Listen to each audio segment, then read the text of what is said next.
जर तुम्ही इथे पहिल्यांदाच आला असाल तर या चॅनलवर मी केक डेकोरेटिंग व्हिडिओज आणि बेकिंग करताना आलेले एक्सपिरियन्स शेअर करते. तुम्हाला असे व्हिडिओज आवडत असतील तर सबस्क्राईब करून चॅनलला सपोर्ट करा. आजचा केक पुन्हा एकदा माझ्या best seller Dutch chocolate flavour मध्ये आहे. हा हाफ केजी केक आहे. केकचे लेयर्स मी आधीच लेयर फिल आणि स्टॅक करून ठेवले आहे.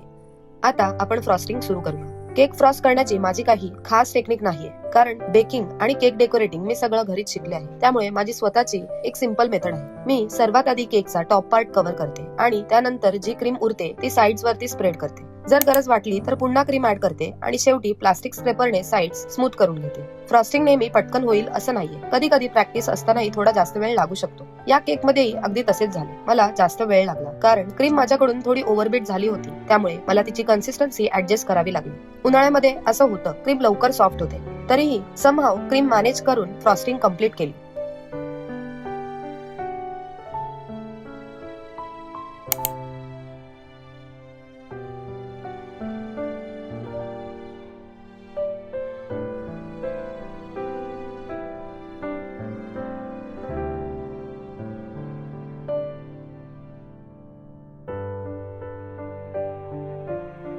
आता फ्रॉस्टिंग झाल्यावर आपण डेकोरेशन सुरू करूया.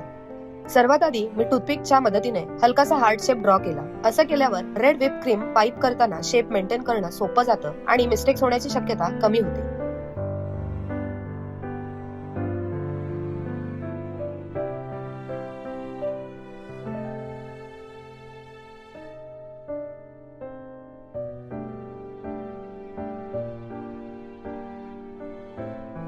आता त्या हार्ट शेप वर मी रेड क्रीमने पायपिंग करत आहे.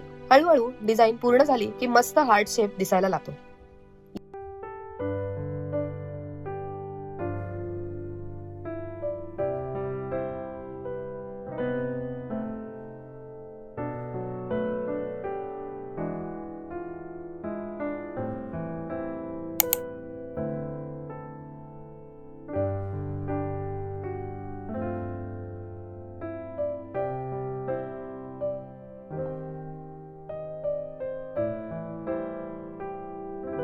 यानंतर केकच्या फ्रंट साइडला काही छोटे हार्ट्स पायपिंग बॅगने बनवले.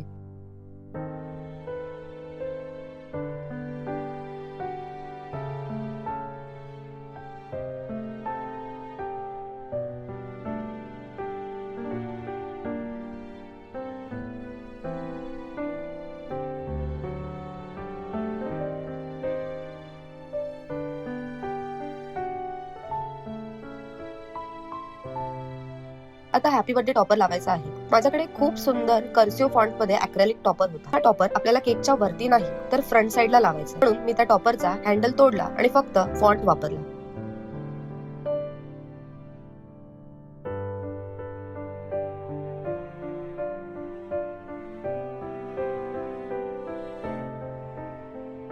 आता गोल्ड इफेक्ट देण्यासाठी मी पेंट ब्रशच्या मदतीने गोल्डन डस्ट अप्लाय करत आहे. हा ब्रश मी केक डेकोरेटिंग साठीच वापरते, पण इथे एक छोटी मिस्टेक झाली. डस्ट प्रॉपरली स्प्रिंकल न होता एकाच ठिकाणी जास्त पडली, म्हणून नेक्स्ट टाइम हे करताना मी लक्षात ठेवेन आणि तुम्ही लक्ष द्या की डस्ट इव्हनली स्प्रिंकल होईल. तरीही गोल्डन टच मुळे केकला छान लुक येतो. यानंतर मी एडिबल गोल्ड पेपर वापरून काही एसेंट्स ऍड केले आणि मग मला असं वाटलं की वरचा हार्ट थोडा छोटा दिसत आहे, म्हणून मी त्याला पुन्हा एकदा पायपिंग करून ऍडजस्ट केलं आणि तुम्हाला डिफरन्स दिसतच असेल.